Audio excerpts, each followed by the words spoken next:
kutip yang sangat bagus dari topinfopost.com. Sengaja saya cuplik agar jelas bahwa semua yang saya sampaikan dalam pemaparan konspirasi bumi datar ini bukan pendapat atau opini saya sendiri, melainkan hasil riset. Saya hanya merangkum dan memperjelas. Sulit memahami flat earth jika tidak paham elit global. Kita tak akan paham elit global jika tak paham ideologi dan akar historis secret societies. Elit global, sains modern, termasuk dogma bumi mengelilingi matahari, berakar pada hal yang sama, abad pencerahan Eropa. Anda mungkin pernah menonton film The Godfather, Mafia. Yang mungkin Anda tidak tahu, The Godfather yang sesungguhnya adalah yang melahirkan abad pencerahan Eropa. Keluarga de Medici di Florenza, Italia. Awalnya pun sama.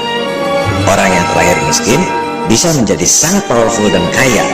Dari situlah kemudian lahir sains modern, dogma bumi mengelilingi matahari, dan dominasi ekonomi dunia. Anda lihat sendiri, para arsitek abad pencerahan Eropa seperti Michelangelo, Leonardo da Vinci, Galileo adalah anak asuh sang Godfather, the Medici. Dari situlah lahir istilah Freemason, tukang batu yang berpikiran bebas. Dogma bumi mengelilingi matahari dimulai dari situ. Diajarkan di sekolah-sekolah sejak abad ke-16, meski sebenarnya Galileo tak dapat membuktikan teorinya.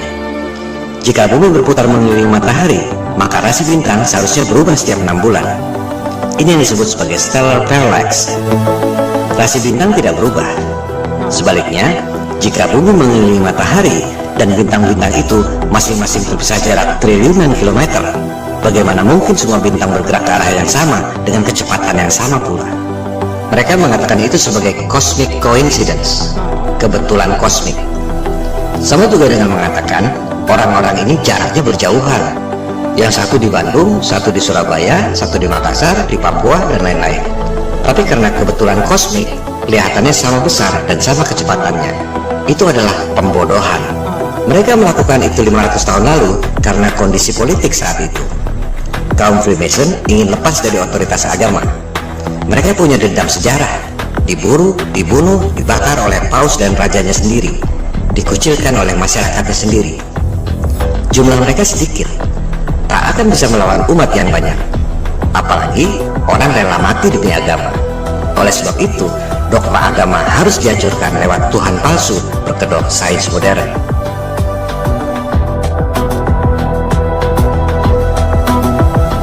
And tonight I want to emphasize that 500 years of science have demonstrated that God, that vague notion, is not likely. It's irrational to believe in God.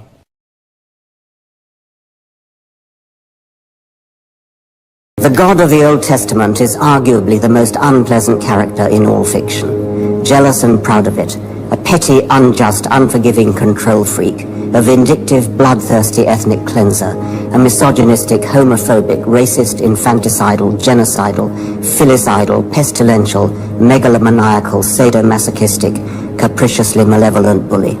So that's what you think of God? Yeah, to free yourself from primitive superstition. So religion's a primitive superstition? Oh, I think it is, yes. I think a lot of people, when they give up God, feel a great sense of release and freedom.